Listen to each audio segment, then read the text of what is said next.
Assalamualaikum warahmatullahi wabarakatuh. Innal hamdalillah nahmaduhu wa nasta'inuhu wa nastaghfiruh wa na'udzu billahi min syururi anfusina wa min sayyiati a'malina. May yahdihillahu fala mudhillalah wa may yudlil fala hadiyalah. Asyhadu an la ilaha illallah wa asyhadu anna Muhammadan abduhu wa rasuluh.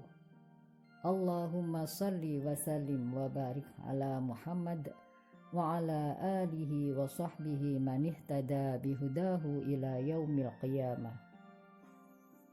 Para pendengar yang dirahmati Allah, marilah kita panjatkan puji syukur kehadirat Allah Subhanahu wa ta'ala atas rahmat yang diberikan kepada kita, sehingga kita bisa merasakan kenikmatan dalam melaksanakan ibadah di bulan Ramadan ini. Semoga ibadah kita diterima oleh Allah Subhanahu wa ta'ala. Salam dan salawat semoga terlimpahkan kepada junjungan kita Nabi Muhammad sallallahu alaihi wasallam dan para keluarganya, para sahabatnya, serta para pengikutnya yang senantiasa menegakkan sunnahnya hingga hari kiamat. Pendengar yang dirahmati Allah, pada kesempatan kali ini saya akan membahas masalah pertanian.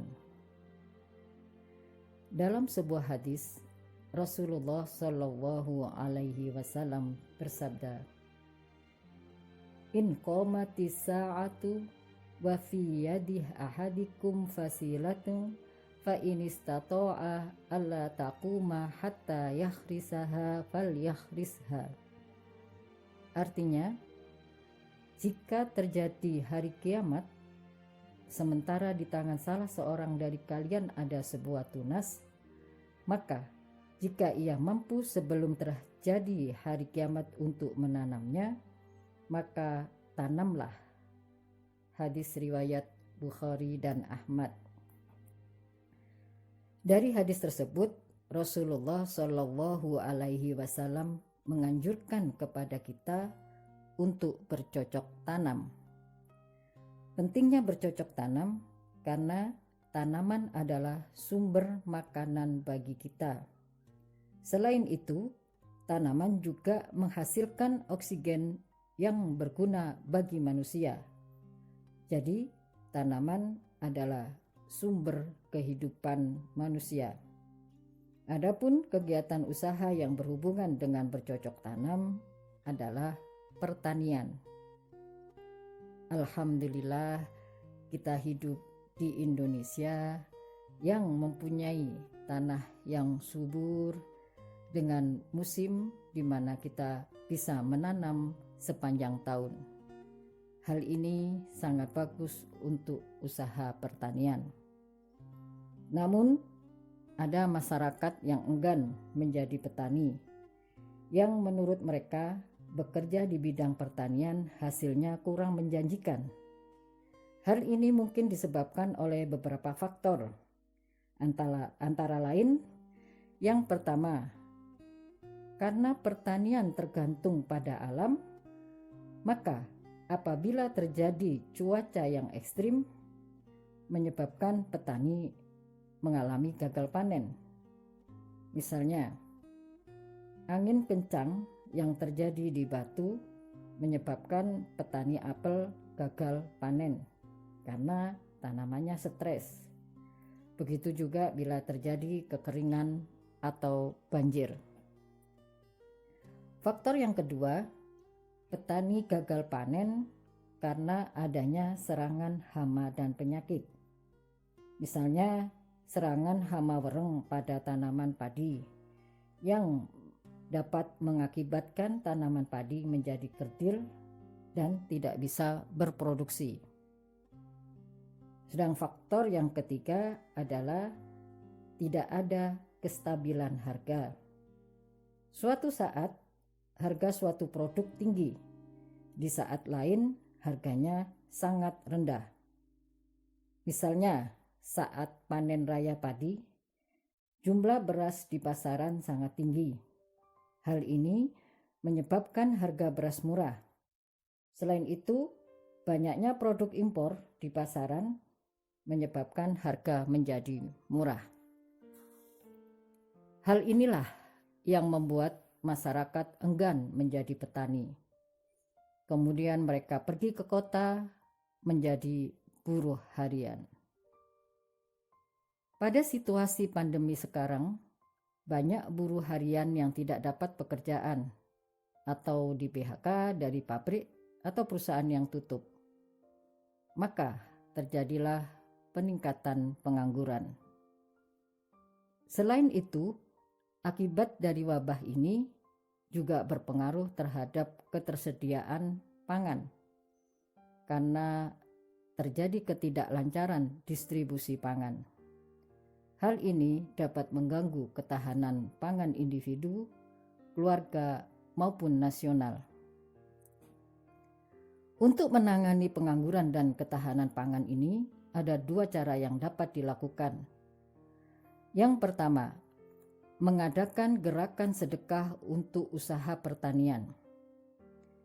Gerakan ini menggalang dana dari masyarakat untuk membina orang-orang yang tidak mempunyai pekerjaan untuk berusaha di bidang pertanian. Misalnya untuk Aisyah Kota Malang yang memiliki koperasi Sakinah bisa bekerja sama dengan Laksismu dan Taska untuk memberi modal dan membina masyarakat yang tidak mempunyai pekerjaan untuk bertani. Jadi koperasi Sakinah mengkoordinir mulai tanam, panen, dan pengelolaan pasca panen sampai ke pemasarannya, serta menentukan harga yang tidak merugikan petani.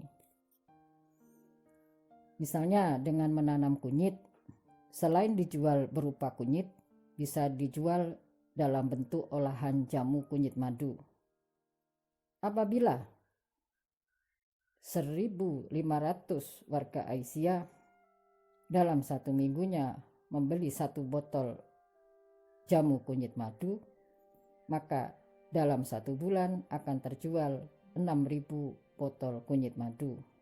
Apabila dalam 1 botol untung 1.000, maka dalam 1 bulan penjual olahan jamu kunyit madu mendapat untung 6 juta.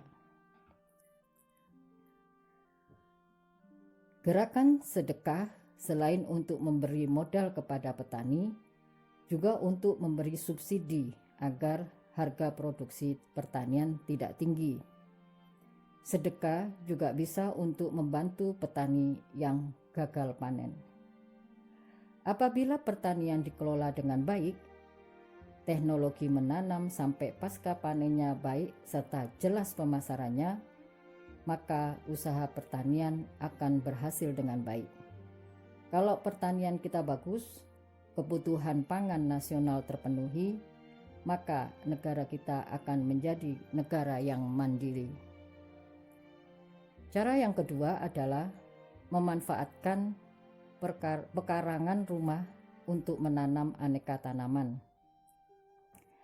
Kepada warga Aisyah, guru SD Aisyah, dan guru TK Aba Sekota Malang, mari kita memulai dan memberi teladan memanfaatkan pekarang rumah, pagar rumah, atau dinding rumah untuk ditanami sayur mayur, empon-empon atau buah-buahan.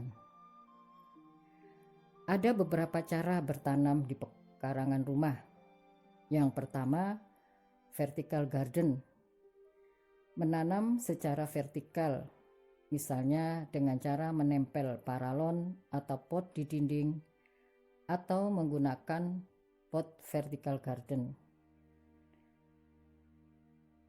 Menanam di dinding atau pagar rumah, selain bisa mensuplai kebutuhan pangan, juga bisa membuat lingkungan indah, segar, dan asri. Yang kedua, hidroponik, menanam dengan media air. Dan yang ketiga adalah aquaponik, yaitu mengkombinasikan aquakultur dan hidroponik. Di saat kondisi sekarang ini, pemanfaatan lahan pekarangan benar-benar dirasakan manfaatnya. Ini akan bisa menjaga kebutuhan dan ketahanan pangan keluarga. Kita tinggal petik sayur mayur dari pekarangan, apalagi bila mengembangkan aquaponik, maka kebutuhan ikan dan sayur selalu terpenuhi. Ketahanan pangan nasional dibangun dari ketahanan pangan keluarga. Sebagai satuan sosial terkecil, keluarga menjadi pondasi kekuatan ketahanan pangan nasional.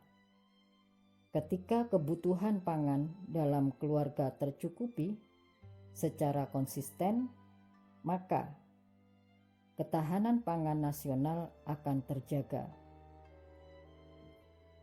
Pendengar yang dirahmati Allah, mari memulai menanam sampai kita nanti dipanggil oleh Allah Subhanahu wa Ta'ala. Kalau ada slogan cinta sampai mati, kini slogannya menanam sampai mati. Nasrun minallah wa fathun qarib wa basiril mu'minin. Wassalamualaikum warahmatullahi wabarakatuh.